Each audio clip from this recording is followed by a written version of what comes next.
Assalamualaikum warahmatullahi wabarakatuh. Dear teachers and friends, first, let us give praise and thanks to Allah, who has blessed us with the gift of knowledge and the capacity to seek understanding.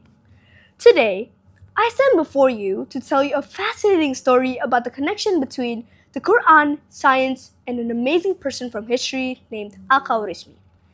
Have you ever wondered how the things you learned in school, like math and science, can be connected to your faith?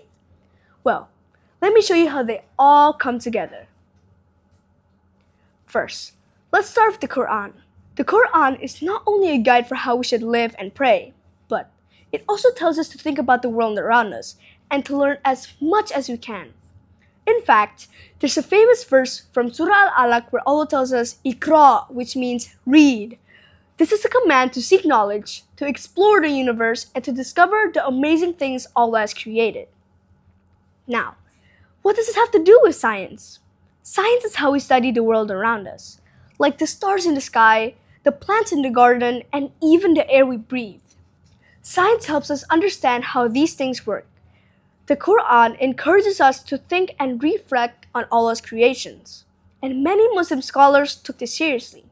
One of them was Al-Khwarizmi, a brilliant man who lived over 1,000 years ago. Now, who was Al-Khwarizmi? He lived over 1,000 years ago and loved learning about numbers.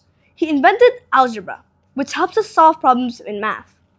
He also created algorithms, a series of steps to solve problems. These algorithms are now used in everything from computers to video games.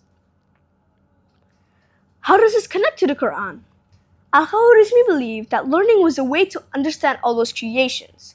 He used his knowledge to help Muslims figure out the direction of the Qibla for prayer. His work shows that math and science are not separate from our faith. Instead, they help us appreciate the world Allah created. This shows us that learning and using our knowledge can also help us practice our faith better. So, what can we learn from Al-Khwarizmi? He showed us that learning isn't just for school. It helps us understand the world and improve our lives. Just as Al-Khwarizmi used his knowledge to help others, we too can use what we learn to benefit people. And remember, when we study, we are following Allah's command to seek knowledge. Finally, let's not forget how important it is to be curious. Al-Khwarizmi was curious about how numbers work, and because of that, we made amazing discoveries that we still use today. Imagine what you can discover if you stay curious and always want to learn. In conclusion, dear friends and respected teachers, Al-Khwarizmi's story reminds us that learning math and science is part of being a good Muslim. By staying curious and working hard, we can continue his legacy and maybe even make discoveries that help the world like he did. Wassalamualaikum warahmatullahi wabarakatuh.